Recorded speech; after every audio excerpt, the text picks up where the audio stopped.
It is currently June 18th, and we are still waiting on a new deal to be signed between the Packers and Jordan Love. And earlier today, I came across a clip from The Rich Eisen Show. NFL reporter Mike Garofalo was speaking and shared some thoughts about the current quarterback market and Jordan Love.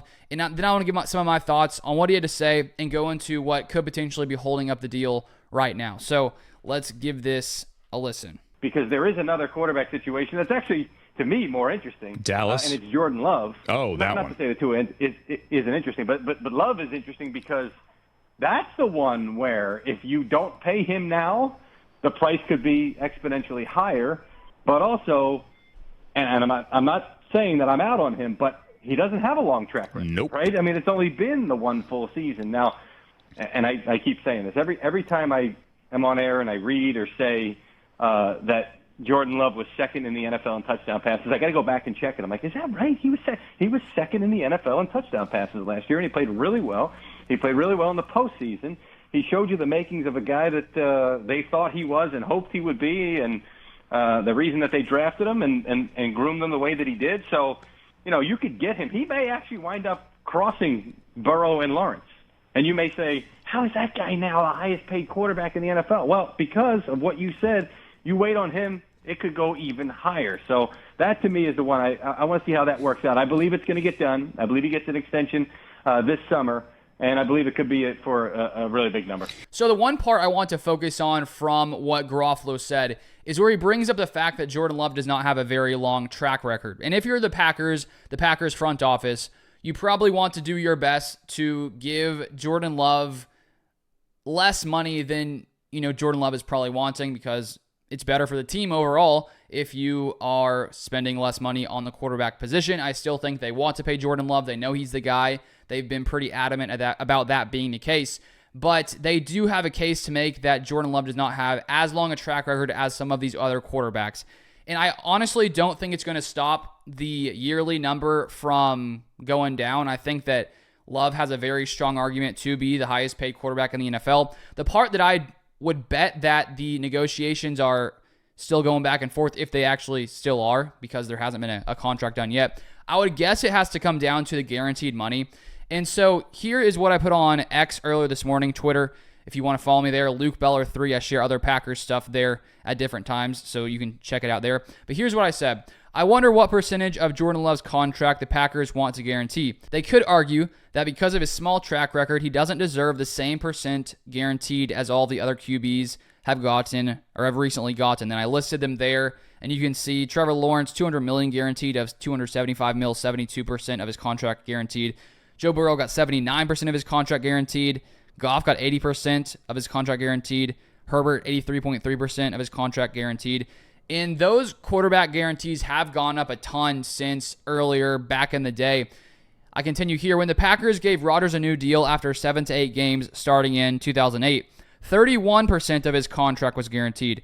A year prior, Tony Romo got 44% of his deal guaranteed. It looks like the Packers were able to guarantee less with Rodgers because of his short track record. And so back then, Tony Romo, a year prior, became the third highest paid quarterback in the NFL and only got 44% of his contract guaranteed. And that's just because I think the state of the contracts, now we've gotten to a point where because one quarterback gets these massive guarantees, the other quarterbacks sort of follow suit. And so the quarterbacks have to be happy sort of for the way that market has moved forward. But when you look back in 2008, of course, Ted Thompson was the GM back then. Gutekunst seems to follow a lot of, the same kind of principles that Ted Thompson followed. And the Packers, after it was either 7 to 8 games, they gave Aaron Rodgers a new deal. However, it was less guaranteed money than Tony Romo got. Tony Romo, as I said, got 44% of his deal guaranteed.